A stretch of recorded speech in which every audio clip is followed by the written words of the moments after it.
अस्सलाम वालेकुम। आज मैं आपके साथ शेयर कर रही हूँ आलू के लच्छे पराठे।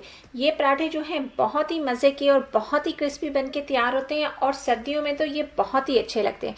तो चलें जी, इस रेसिपी को करते हैं स्टार्ट। इसके लिए मैंने 1 केजी जो हैं वो आलू ले लिए थे और उनको मैंने कर लिया था पील। यहाँ पे मैं डाल रही हूँ पैन में 2 टेबलस्पून ऑयल। ऑयल जब गर्म हो गया तो मैंने इसमें एक लार्ज साइज़ का जो प्याज था वो बारीक चॉप करके ऐड कर दिया। ऑयल के साथ प्याज को मैंने थोड़ी देर पकाया। जो ही प्याज का जो कलर है वो चेंज हुआ, मैंने साथ ही इसमें मसाले ऐड कर दिए, जिसमें 1 टेबलस्पून मैंने इसमें सॉल्ट ऐड कर दिया। आप अपने टेस्ट के अकॉर्डिंग कम या ज़्यादा डाल सकते हैं। 1 टीस्पून मैंने इसमें लाल मिर्चों का पाउडर ऐड किया और 1 ही टीस्पून मैंने इसमें चिली फ्लेक्स जो हैं वो ऐड कर दिए। और इसके साथ ही मैंने इसमें डाला फ्रेश जो है धनिया और ज़ीरा क्रश करके, वो भी मैंने इसमें ऐड कर दिया। इन सब चीज़ों को प्याज के साथ थोड़ी देर भून लिया। इनकी 2 मिनट भुनाई करने के बाद जो है मैंने इसको जो है रख दिया साइड पे ठंडा होने के लिए। उतनी देर में ये मसाला ठंडा हो रहा है, उतनी देर में हम कर लेते हैं आलूओं को मैश। आपने आलूओं को इतना मैश करना है कि इसमें कोई भी जो है ना चंक्स आलूओं के वो बाकी ना रहे। आलू बिल्कुल जो है वो मैश आपने कर लेने हैं बिल्कुल अच्छे तरीके से, क्योंकि अगर आलू अच्छे तरीके से मैश नहीं होंगे तो आपके जो पराठे हैं वो टूट भी सकते हैं।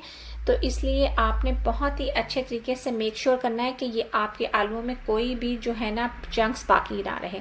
उसके बाद आलूओं को मैश करने के बाद हम इसमें ऐड कर देंगे ये मसाला जो हमने अभी बना के रखा था, और साथ में इसमें मैं डाल दूंगी 6 टेबलस्पून के करीब जो है ये फ्रेश धनिया, और साथ में ही डाल दूंगी मैं इसमें 1 टेबलस्पून जो है कसूरी मेथी, और ये आपने भी ज़रूर डालनी है, इससे इसका टेस्ट बहुत अच्छा आता है। साथ में मैंने इसमें डाल दिया था 1 टेबलस्पून लेमन जूस।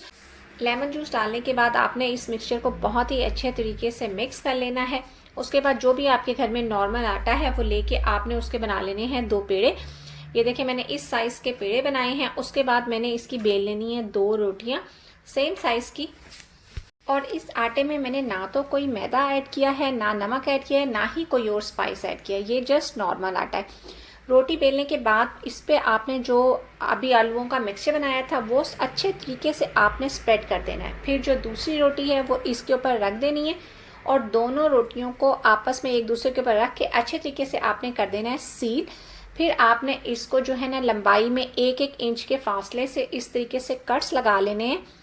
और सारे जो है आपने कट्स लगाने के बाद क्या करना है कि एक जो है पीस उठाना है और उसको रोल करते चले जाना है। फिर इसे दूसरे वाले पीस पे रखना है और फिर उसे रोल कर लेना है। फिर इसी तरह तीसरे पे रख के तो आपने इसे रोल कर लेना है। तो बस इस तरह जो है ना आपका एक जो है वो लच्छे पराठे का पेड़ा जो है वो तैयार हो गया। इसी सेम तरीके से आपने जो है ना दूसरा पेड़ा तैयार कर लेना है। इस तरह आपके जो हैं ये 2 पेड़े तैयार हो जाएंगे। और फिर जो है ना आपने इसकी जो है ना रोटियां जो है बेल लेनी है। तो जी इसके लिए एक तरीका तो ये है कि आप जो है ना ऑयल लगाएं और जो है ना पेड़े को उसके ऊपर रखें और हाथ से बहुत ही हल्के हाथ से आप इसको दबाते हुए इसको बड़ा कर लें। और आप जो है इसे जो बेलन के साथ भी बड़ा कर सकते हैं, लेकिन आपने इसके ऊपर ज़्यादा प्रेशर नहीं देना, क्योंकि इसकी जो लेयर्स हैं उसमें आलू हैं और आलू जो हैं वो नीचे स्टिक हो सकते हैं। तो इसलिए आपने बहुत ही आराम से जो है ना बहुत कम प्रेशर के साथ इसे बेल लेना है।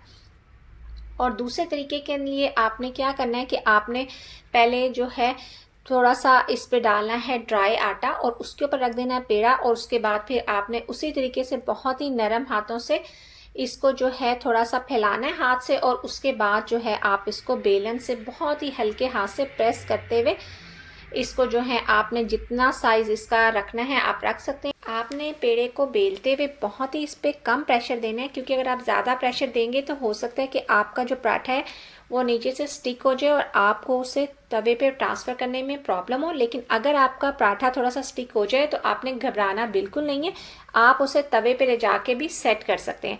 फिर आप इसे इतना टाइम दें कि ये जब आपको लगे कि ये पराठा नीचे से पक गया है तो आप इसकी साइड जो है वो चेंज कर दें और इस पर ऑयल बटर या घी जो भी आपकी चॉइस है आप वो इसको लगाएं इस पर, और थोड़ा सा किनारों पे डाल दें। ये जो ऑयल है ये खुद ब खुद नीचे चला जाएगा और जो पराठा है वो नीचे और ऊपर दोनों जगह से बहुत ही क्रिस्पी हो जाएगा। जब पराठा एक तरफ से क्रिस्पी हो जाए तो आप फिर इसकी जो है दूसरी साइड चेंज कर दें। तो इस तरीके से आपके बहुत ही मज़े के आलू वाले लच्छे पराठे जो हैं वो बन के तैयार हो जाएंगे। ये जो पराठे हैं ये ऊपर से बहुत ही ज़्यादा क्रिस्पी होते हैं, और जो देखें इसकी सारी आपको लेयर्स जो हैं वो नज़र आ रही होंगी। इसी मेथड को फॉलो करते हुए आप सारे पराठे बना लें। और ये देखें इस पराठे का कितना खूबसूरत कलर आ गया है माशाल्लाह। और मुझे उम्मीद है कि ये रेसिपी आपको और आपके घर वालों को ज़रूर पसंद आएगी। आप इसको ज़रूर बनाएं, और जब आप इसको बनाएं तो अपना फ़ीडबैक मुझे ज़रूर दें। बस इसके साथ ही मैं लेती हूँ आपसे इजाज़त। मिलूँगी किसी नेक्स्ट व्लॉग में या किसी न्यू रेसिपी के साथ। अल्लाह हाफिज़।